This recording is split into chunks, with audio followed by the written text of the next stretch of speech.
अस्सलाम वालेकुम my social media family. उम्मीद करती हूँ कि आप सब लोग हिफ्ज़ अमान से होंगे, खुशबाश होंगे। बात कर लेते हैं जी गरीदा फ़ारूकी की। उनकी कुछ तस्वीर लीक हुई हैं और उसके बाद उनको शदीद तनकीद का सामना है। ऐसा पहली बार नहीं हुआ है कि गरीदा फ़ारूकी जो हैं उनको तनकीद का सामना करना पड़ा हो, बल्कि इससे पहले भी उनके कैरेक्टर पे बहुत ज़्यादा उँगलियाँ उठाई जाती रही हैं। कभी तो गरीदा फ़ारूकी के ऊपर कोई इल्ज़ाम लग जाता है और कभी कोई इल्ज़ाम लग जाता है। हालाँकि आम तौर पे होता ये है कि पाकिस्तान के अंदर अगर कोई ख़ातून अच्छी एस्थेटिक सेंस की मालिक है या अगर वो मॉडर्न है, तो उसे अच्छी निगाह से नहीं देखा जाता और उसके बारे में बहुत ही गलत किस्म की बातें करना शुरू कर दी जाती हैं। जैसे कि आपको याद होगा, माज़ी में महर बुखारी के बारे में बहुत गंदी बातें की जाती रही हैं और उसके बाद अब वो दुपट्टा सर पे रखती हैं। इससे पहले माज़ी में सियासतदान ख़वातीन को भी नहीं छोड़ा जाता रहा। आपको पता है कि बेनज़ीर भुट्टो साहिबा के बारे में बहुत ही गलीज़ किस्म की बातें की जाती थी। और फिर अब फाइनली जो सबसे ज़्यादा इस सदी में अगर किसी खातून जर्नलिस्ट को सबसे ज़्यादा ट्रोलिंग का सामना है, तो वो हैं जी गरीदा फ़ारूकी। लेकिन गरीदा फ़ारूकी जो हैं, पहले तो मैं बता देती हूँ कि जब भी वो किसी फंक्शन में या किसी जगह पर जाती हैं, तो उनकी जो ड्रेसिंग होती है वो काफ़ी बोल्ड होती है। अब की बार वो एक फंक्शन पे गईं और वहाँ पर उन्होंने साड़ी ज़ेब तन की। ठीक है जी, हमारी ख़वातीन जो हैं वो साड़ियाँ भी पहनती हैं, लहंगे भी पहनती हैं, शरारे-गरारे भी पहनती हैं, शलवार कमीज़ भी पहनती हैं। लेकिन हाँ, ये ज़रूर है कि अब पाकिस्तान के अंदर एक नई रविश चल निकली है जिसमें बेली बटन दिखाने का रिवाज आ गया है और कहा जाता है कि जी आप जब तक पेट नंगा नहीं करते आप खूबसूरत नहीं दिख सकते।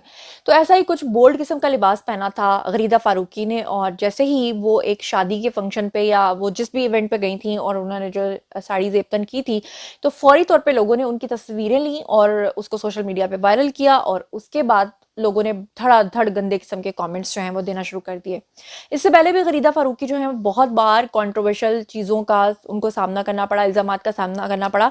और 2022 जब तकरीबन एंड हो रहा था, उस वक़्त भी उन्होंने अपना रद्द-ए-अमल दिया था। वो रद्द-ए-अमल क्या था, वो मैं आपको पढ़ के सुनाती हूँ उनकी ज़ुबान में और फिर मैं आपको कमेंट्स पढ़ के सुनाती हूँ, लोग जो उनके बारे में कह रहे हैं। जी, तो अब मैं आपको पढ़ के सुनाती हूँ। गरीदा फ़ारूकी का कहना था कि मैं 2014 से ट्रोलिंग का और ऑनलाइन हरासानी का शिकार हूँ और मुझे सालों से इस तशद्दुद की धमकियाँ और गद्दारी के लेबल सहने पड़ रहे हैं, जिसकी वजह से मैं बहुत ही हर्ट होती हूँ।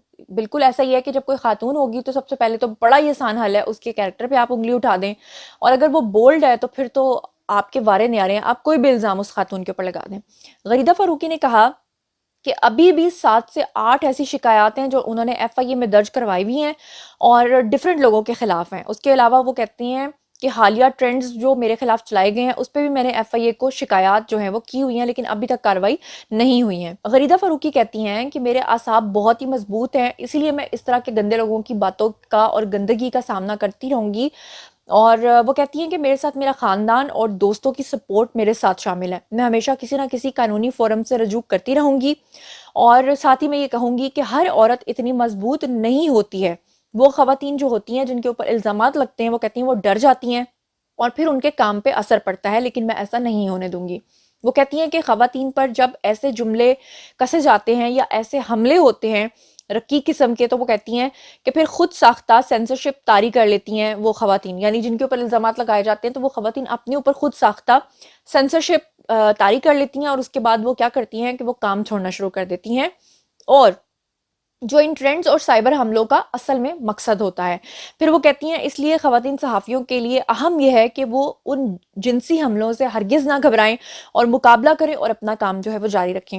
उसके बाद वो कहती हैं कि मेरी तमाम शिकायत जो हैं वो एफआईए के पास गई हुई हैं, लेकिन ये अमल जो है इंतहाई सुस्त होता है और हमारा इंसाफ का निज़ाम जो है वो काफ़ी कमज़ोर है। ऐसा हरगिज़ पहली बार नहीं है कि गरीदा फ़ारूकी के ऊपर कोई इल्ज़ाम लगा हो या उनके ऊपर रकीक हमले किए गए हों। इससे पहले भी आपको अच्छे तरीके से याद होगा कि ऑरेंज ट्रेन जो थी, ऑरेंज लाइन ट्रेन, उसका इफ्तिताह था और शहबाज शरीफ जो है वो अपने कुछ वज़रा के साथ वहाँ पर जब गए थे ओपनिंग के लिए, तो वहाँ पर गरीदा फ़ारूकी समेत और भी बहुत सारे जर्नलिस्ट थे। लेकिन गरीदा फ़ारूकी ने आगे बढ़ते हुए अपने फ़ोन से शहबाज शरीफ और उनके जो साथ में वज़रा थे उनकी तस्वीर लेने की कोशिश की, जो इस वक्त आपको स्क्रीन पे नज़र आ रही है। तो जैसे ही गरीदा फ़ारूकी ने तस्वीर लेने की कोशिश की तो उनकी इस तस्वीर के ऊपर भी बहुत ज़्यादा प्रोपेगेंडा किया गया था। उनके बारे में ये कहा गया था कि शहबाज शरीफ जो हैं वो पहले भी 5 शादियां कर चुके हैं और छठी बीवी जो हैं वो गरीदा फ़ारूकी हैं और मुबैना तौर पे उनके ऊपर बहुत सारे इल्ज़ामात लगाए गए थे। फिर जो है वो आदिल राजा जो हैं, उन्होंने एक ट्विटर भी पोस्ट की थी जिसमें उन्होंने लिखा था कि जब सहाफ़त का पता ना हो तो ऐसे ही चमचागिरी करके काम चलाना पड़ता है। یعنی کہ اس سے پہلے بھی ان کو بہت زیادہ رقیق حملوں کا سامنا رہا ہے۔ غریدہ فاروقی کی اگر ہم بات کریں تو 25 جولائی 2017 کو بھی ان کے گھر پہ پولیس آئی تھی، اس وقت بھی ان کے بارے میں بڑا جم کے بڑا تگڑا قسم کا جو ہے وہ کنٹروورشل ایک مسئلہ بنایا گیا تھا، اور وہ یہ تھا کہ آپ کو یاد ہوگا کہ غریدہ فاروقی کے گھر پہ ایک ملازمہ کام کرتی تھی، اور غریدہ فاروقی نے اس کی والدہ کو فون کر کے کچھ ہارش زبان استعمال کی تھی اور کہا تھا کہ آپ کام پہ نہیں آ رہے اور میں یہ کر دوں گی، میں وہ کر دوں گی۔ لیکن اس کی جو ماں تھی کام والی کی، اس نے وہ پوری آڈیو کال جو غریدہ فاروقی کی ہے اس کو لیک کر دیا تھا سوشل میڈیا پہ، اور اس کے بعد غریدہ فاروقی کے گھر پہ پولیس آئی تھی اور اس لڑکی کو بازیاب کروا کے اس کی والدہ کو واپس کر دیا گیا تھا۔ اور غریدہ فاروقی کے اوپر اس وقت بھی بڑے سارے الزامات لگے تھے کہ انہوں نے اس نوکرانی کو، اپنی ملازمہ کو بہت زیادہ تشدد کا نشانہ بنایا ہوا تھا، یا حد سے بے جا میں رکھا ہوا تھا، یا ان کے بارے میں بہت ہی غلط قسم کی جو باتیں ہیں وہ ہوتی رہی ہیں۔ اب بات کر لیتے ہیں ان کی ساڑی میں جو پکچرز آئی ہیں اس کے اوپر لوگ کیا کہتے ہیں۔ کسی نے تو ان کی تعریف کی ہے اور کسی نے ان کو تنقید کا نشانہ بنایا ہے۔ کوئی کہتا ہے کہ غریدہ فاروقی کی تصویر دیکھنے کے بعد مہنگائی کا احساس چند سیکنڈز کے لیے تو میں بھول گیا، یہ انہوں نے ٹونٹ کیا ہے۔ کسی نے کہا کہ کون کہتا ہے کہ ہمارے ملک میں حسن نہیں، کسی نے کہا کہ سجنا ہے مجھے سجنا کے لیے، اور پھر کسی نے لکھا ایک میری اکھ کاشنی دوجا رات نیندرے نے ماریا شیشے وچ تریڑ پہ گئی۔ تریڑ ہوتی ہے وہ لائن پڑ جانا، کریک آ جانا۔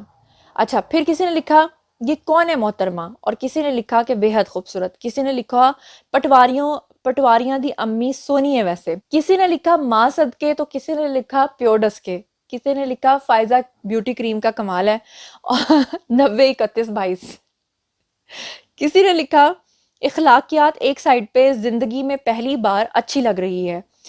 تو کچھ لوگوں نے گالیاں لکھی ہیں جو کہ میں پڑھنا نہیں چاہتی، اور کچھ لوگوں نے جو ہے وہ شہباز شریف صاحب کی مبینہ چھٹی بیوی بنا دی ہیں۔ کسی نے کہا ہے کہ یہ اس طرح کے کام کر کے آگے آئی ہیں۔ کسی نے لکھا کہ پی ایم ایل این کی طرف ان کا جھکاؤ اس لیے ہے کیونکہ وہ جو زبیر صاحب تھے جن کا ایک ویڈیو لیک ہوا تھا، ان کے ساتھ ان کے بھی ویڈیوز ہیں جو کہ مبینہ طور پہ مریم نواز کے پاس ہیں۔ تو اس طرح کی بہت ساری گھٹیا قسم کی باتیں جو ہیں وہ لوگوں نے ان کے بارے میں کی ہیں، محض اس لیے کہ وہ ساڑی پہن کر کیوں گئی تھیں۔ غریدہ فاروقی کے بارے میں اگر بات کریں تو نو ڈاؤٹ وہ بہت ہی بلنٹ ہیں، بہت ہی ٹیلنٹڈ ہیں، اور اگر وہ بولڈ ہیں تو اس کا ہرگز مطلب نہیں ہے کہ آپ کسی کے بارے میں کوئی بھی غلط قسم کی بات کر دیں۔ لیکن غریدہ فاروقی کی بایوگرافی کے بارے میں بھی لوگ جو ہیں بہت ہی متنازع قسم کے بیانات دیتے ہیں۔ کوئی کہتا ہے ان کا تعلق ملتان سے ہے، اور کوئی کہتا ہے کہ وہ مبینہ چھٹی بیوی ہیں، اس وجہ سے یہ سب کچھ ہے۔ بہرحال جو کچھ بھی ہے، اگر ویکیپیڈیا پہ جائیں تو بات یہ پتہ چلتی ہے کہ غریدہ فاروقی جو ہیں انہوں نے اپنا کریئر جو ہے وہ 2011 سے شروع کیا تھا، اور اب تک ان کا کریئر جو ہے وہ کامیابی کے ساتھ جاری و ساری ہے، اور اتنے سال تک کسی خاتون کا پاکستان میں کام کرنا بہت بڑی بات ہوتی ہے۔ تقریباً آلموسٹ پاکستان کے تمام بڑے چینلز کے ساتھ وہ کام کر چکی ہیں، اور یہی ان کی کامیابی کی بڑی نشانی ہے۔ بات کریں اگر غریدہ فاروقی کی تو 1978 میں غریدہ فاروقی پیدا ہوئی تھیں، اور لاہور میں انہوں نے اپنی ماسٹرز کی ڈگری کمپلیٹ کی، اور اس کے بعد وہ لاہور میں ہی شفٹ ہو گئی تھی، لیکن اس کے بعد کہا جاتا ہے کہ اب وہ کراچی مستقل طور پہ شفٹ ہو چکی ہیں۔ غریدہ فاروقی جو ہے ان کے بارے میں جو کچھ بھی میں نے آپ کو بتایا ہے اور جو کچھ بھی لوگ کہہ رہے ہیں، آپ لوگوں کی کیا ذاتی رائے ہے؟ آئیے کامنٹ سیکشن میں بتائیے، میں پرسنلی جواب دوں گی۔ مزید خبریں، ولاگز، انٹرویوز اور ساتھ ساتھ یہ جاننے کے لیے میرے ساتھ کنیکٹڈ رہنا ہرگز مت بھولیے گا۔ چینل کو سبسکرائب کر لیجیے گا، اپنا بہت خیال رکھیے گا۔ اللہ نگہبان۔